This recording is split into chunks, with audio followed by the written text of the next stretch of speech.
Hello बच्चों, आप सबका स्वागत है मेरे चैनल में केमिस्ट्री अड्डा में। हम डिस्कस कर रहे थे डी ब्लॉक और एफ ब्लॉक एलिमेंट्स के प्रीवियस ईयर क्वेश्चन, जिसका हमने पार्ट 1 डिस्कस कर लिया। आज हम डिस्कस करेंगे पार्ट 2। इसमें स्टार्ट करेंगे क्वेश्चन नंबर 18 से। क्या क्वेश्चन बेटा हमारा? क्वेश्चन हमारा number of elements in first transition series is, यानी जो ट्रांजिशन एलिमेंट्स हैं ग्रुप 3 से स्टार्ट होकर ग्रुप 12 तक है, उसमें कितने एलिमेंट्स है फर्स्ट ट्रांजिशन सीरीज में। थोड़ा देखिए, यदि आप ध्यान रखें तो ग्रुप 3 से लेकर ग्रुप 12 तक आपके टोटल 10 ग्रुप हैं। 13वां 14 15 हो जाए, तीसरा चौथा पांचवा छठा सातवां आठवां नौवां 10वां 11वां 12वां, टोटल 10 ग्रुप हैं। और फर्स्ट ट्रांजिशन सीरीज में टोटल 10 एलिमेंट हैं। तो देखिए पूरा रखा नंबर ऑफ एलिमेंट्स, तो ऑप्शन बी इसका सही आंसर है, क्योंकि 10 एलिमेंट है ग्रुप ट्रांजिशन के एलिमेंट्स की फर्स्ट सीरीज में। तो बहुत आसान क्वेश्चन था, कोई कंफ्यूजन नहीं। यदि आपको पीरियोडिक टेबल हल्की सी मेमोराइज है तो क्वेश्चन फटाक से हो जाता है। ओके, आगे बात करते हैं। Poisonous elements of human body is, ये क्वेश्चन पूछा गया पीटी 2011 में कि ह्यूमन बॉडी के लिए पॉइजनस एलिमेंट्स कौन सा है। बेटा देखिए, थोड़ा ध्यान रखिए। Hg मरकरी ह्यूमन बॉडी के लिए पॉइजनस है। मेनी माइटर डिजीज आपको पता ही है। लेड भी पॉइजनस है और आर्सेनिक भी पॉइजनस है। तो option D all of these जो है वो आंसर सही है कि ह्यूमन बॉडी के लिए मरकरी, लेड और आर्सेनिक तीनों ही हाईली पॉइजनस एलिमेंट्स हैं। हाईली पॉइजनस एलिमेंट्स है। अगला देखिए आपका क्या है, नेशनल रिएजेंट इज, बहुत इंपॉर्टेंट क्वेश्चन है। नेशनल रिएजेंट कई बार क्वेश्चन कई तरह पूछे जाते हैं और वैरायटी ऑफ क्वेश्चन बनते हैं। नेशनल रिएजेंट का फार्मूला, इसमें विद कंपोजिशन पूछ रखा है, उसका फार्मूला, उसका आईयूपीएसी नेम और किस लिए यूज करते हैं। तो उसका बड़ा यूज के लिए करते हैं, अमोनियम आयन के डिटेक्शन में यूज किया जाता है नेशनल रिएजेंट। और ये क्या होता है, ये अल्कलाइन सॉल्यूशन ऑफ K2HeI4 होता है। अल्कलाइन सॉल्यूशन ऑफ K2HeI4, उसमें भी KOH का सॉल्यूशन, इसमें भी क्या KOH का सॉल्यूशन। तो देखते हैं हमारा ऑप्शन क्या है, Na2 नहीं, K2HeI4 इन KOH। ऑप्शन बी इसका सही उत्तर है, ऑप्शन बी। कंफ्यूज मत होइए बेटा, K2HeI4 ये भी है NaOH में, लेकिन वो सॉल्यूशन किसमें होता है, KOH में होता है। किसमें होता है, KOH में। तो आपको एग्जैक्टली याद होना चाहिए कि किसमें होता है, K2HeI4 इन KOH। अल्कलाइन में भी कौन सा, KOH। पोटेशियम हाइड्रोक्साइड के सॉल्यूशन में K2HeI4 होता है, तो वो आपका होता है नेशनल रिएजेंट, जो यूज करते हैं अमोनियम आयन के डिटेक्शन में। अगला क्वेश्चन क्या है, potassium hexacyanoferrate is, potassium hexacyanoferrate कहने को बड़ा एक पोटेशियम कंपाउंड का क्वेश्चन है, लेकिन यहाँ पर हमने नोट कर लिया तो हम डिस्कस कर लेते हैं।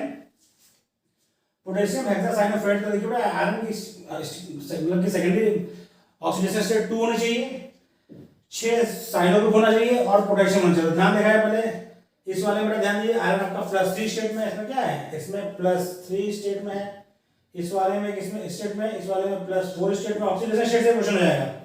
इस वाले में +2 स्टेट में है और इस वाले में +5 स्टेट में है। तो ऑक्सीडेशन स्टेट सिर्फ ओनली ऑक्सीडेशन स्टेट निकाल कर आपने क्वेश्चन कर लिया।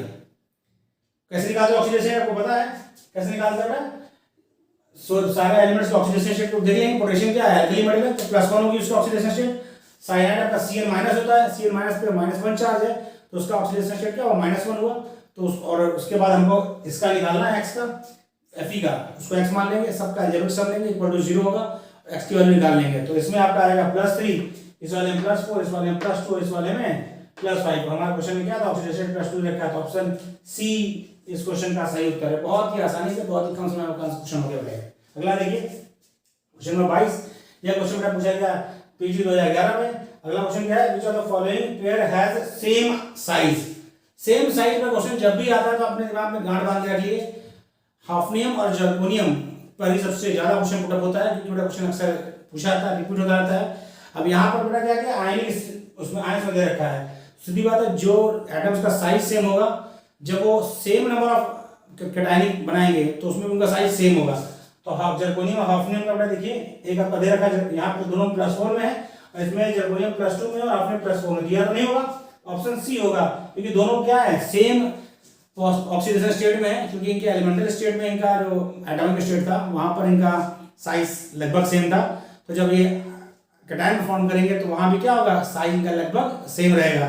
तो ऑप्शन सी इस क्वेश्चन का सही उत्तर है। यह पूछा गया जीएससी 2012 में। अगला क्वेश्चन हम देखते हैं, which of the following used as oxidising agent. Oxidising agent का यूज किसे करते हैं बेटा, तो हमने आपको मुझे पढ़ाया था KMnO4 K2CR7 और HNO3 में बता रखा था आपको कि KMnO4 K2CR7 और कंसंट्रेटेड HNO3 तीनों ही होते हैं ऑक्सीडाइजिंग एजेंट। और ऑप्शन डी आपका दे रखा है ऑल ऑफ दीज, कितना आसान क्वेश्चन होता है, यदि आपने पढ़ रखा है, आपको थोड़ा भी उसकी लाइनें याद है, प्रॉपर्टीज याद है, तो क्वेश्चन में समय नहीं लगता है। ये सब क्वेश्चन आपका समय सेव करते हैं, जो आपके किसी क्वेश्चन में न्यूमेरिकल्स वगैरह है वहाँ आपको समय यूटिलाइज कर सकते हैं। तो इसलिए आपको यदि P block, D block, S block अपने अच्छे से पढ़ रखा है तो कम से कम आपका 5 से 10 क्वेश्चन बनता है। पीरियोडिक मतलब कि पीजीटी में 10 से 15 क्वेश्चन मान लीजिए आता है एस ब्लॉक, पी ब्लॉक और डी ब्लॉक से, और आपका जीआईसी में भी कम 5 से 7 क्वेश्चन मान लीजिए, तो आप अच्छे से कर सकते हैं। ठीक है बेटा, अगला देखिए, the colour of potassium permanganate is violet, it is due to, मैंने आपको बताया था कलर के लिए डी ब्लॉक में कलर के 2 रीजन होता है। पहला कि आपको उसने कलर बता रखा है, ये कलर होता है, तो पहले आप चेक करिए क्या उसमें डी इलेक्ट्रॉन है। यदि डी इलेक्ट्रॉन होगा, मतलब कि partially field D electron, partially field D electron है तो डी ट्रांजिशन होगा। यदि नहीं, यानी D0 और D10 कॉन्फिगरेशन आता है, तो कभी भी colour due to d transition नहीं होगा। फिर से सुनिए, यदि आपका जो मेटल उसमें है, ट्रांजिशन मेटल, उसका कॉन्फिगरेशन D0 या D10 आता है, तो उसमें colour due to d transition नहीं होगा। कलर किस वजह से होगा? Colour due to charge transfer होगा। किस ट्रांसफर होगा? चार्ज ट्रांसफर होगा। तो पहले हमारा क्या बोला था, पोटेशियम परमैंगनेट, आपको उसका फॉर्मूला पता है, KMnO4 होता है बेटा।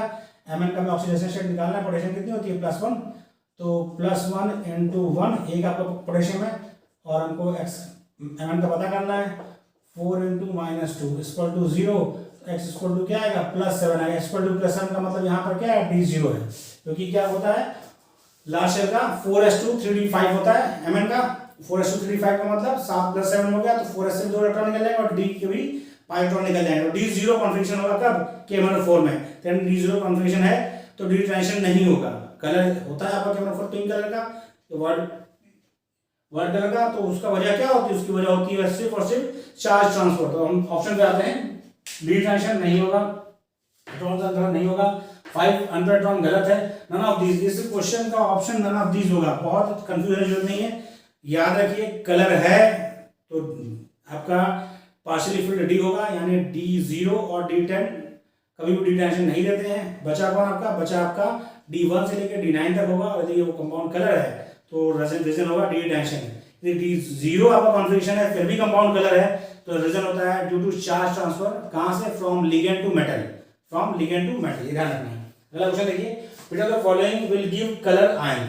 आपको याद है हमने पढ़ा था ब्लॉक एलिमेंट, आपको मैंने कलर की एक लिस्ट दे रखी है कि कौन कौन से आयनिक फॉर्म में कलर होते हैं। बहुत इंपॉर्टेंट लिस्ट है वो, उस लिस्ट को याद रखिए। यदि वो लिस्ट आपको याद होती है तो क्वेश्चन में 1 मिनट समय लगता है। ये आपका है Sm जो होता है वो Sm+3 स्टेट में जब होगा तो कलर देगा। बाकी ये कलरलेस, ये कलरलेस, ये आयनिक फॉर्म में कलर, क्योंकि +3 ऑक्सीडेशन स्टेट जो है ट्रांजिशन एलिमेंट की जनरल स्टेबल ऑक्सीडेशन स्टेट है, तो +3 स्टेट में सिर्फ आपका Sm+3 होगा, वही आपका देगा कलर।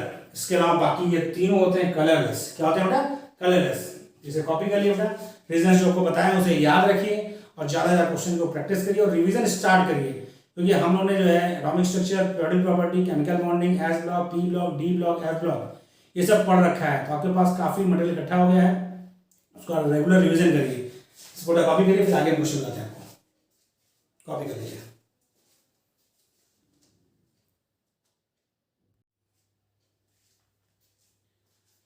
हेलो बच्चों, कैसे हैं आप लोग?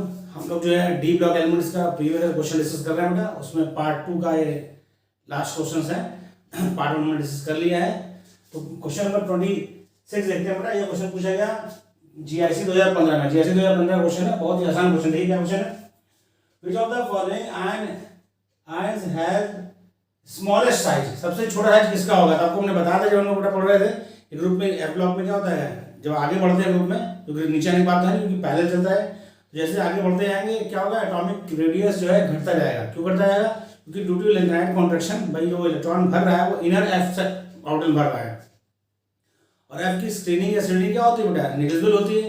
जब स्क्रीनिंग या श्रेणी निग्लिजिबल होगी तो जो आउटर मोस्ट इलेक्ट्रॉन होगा वो न्यूक्लियस से ज्यादा अट्रैक्ट होगा। जब न्यूक्लियस से ज्यादा अट्रैक्ट होगा साइज क्या हो जाएगा? छोटा हो जाएगा। तो सबसे छोटा साइज किसका होगा? जो लास्ट एलिमेंट होगा, एलयू। ल्यूटिनियम का साइज सबसे छोटा होगा, क्योंकि ल्यूटिनियम का एटम और उसके रेडियाई दोनों का साइज क्या होता है? छोटा होता है। अगला क्वेश्चन देखिए, dark yellow colour of K2Cr7 is due to. आपको हमने बार बार बताया कि जब कलर की बात करते हैं पहले आप उसको ऑक्सीडेशन स्टेट देखेंगे। तो देखिए यहाँ पे Cr+6 में होगा, कैसे निकला?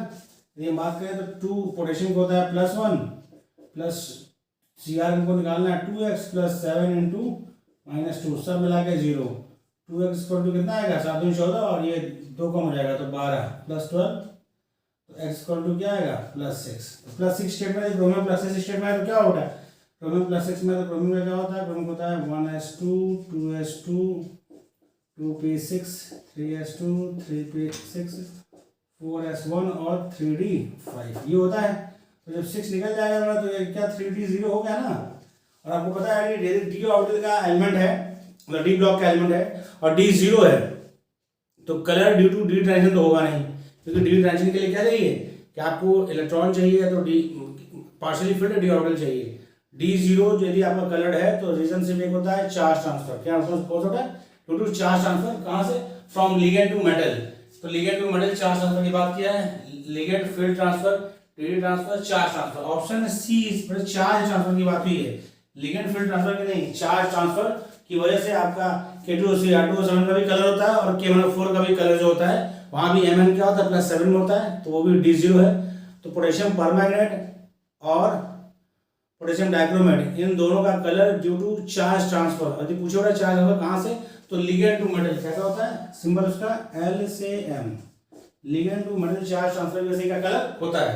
अगला क्वेश्चन क्या होता है which one of the following has no f electron. तो आपने बार बार रिपीट किया था कि लैंथेनम जो होता है बेटा वह f ब्लॉक एलिमेंट नहीं है, वो d ब्लॉक एलिमेंट है। लैंथेनम के बाद यानी सीजियम से स्टार्ट होता है f ब्लॉक एलिमेंट, इसका एटॉमिक नंबर 57 है और एटॉमिक नंबर 58 से स्टार्ट होता है लैंथेनाइट सीरीज। तो La जो है वो है d ब्लॉक एलिमेंट। क्या है d ब्लॉक एलिमेंट, बाकी ये सब क्या है f ब्लॉक एलिमेंट है। और लास्ट क्वेश्चन आज के इस पार्ट का सेशन का क्या which of the following is ion is colored। तो कलर इसमें कौन सा होगा कलर इसमें Tm+3 होता है।